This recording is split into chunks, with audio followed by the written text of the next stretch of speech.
Молодой человек, скажите, пожалуйста, почему вы рекомендуете поступать в Сыктывкарский государственный университет?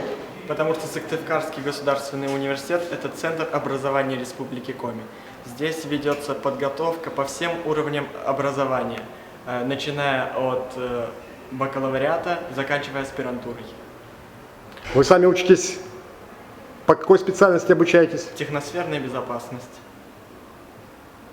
То есть всем выпускникам Республики Коми и всей России вы рекомендуете поступать в Сыктывкарский государственный университет? Так и есть. Благодарю.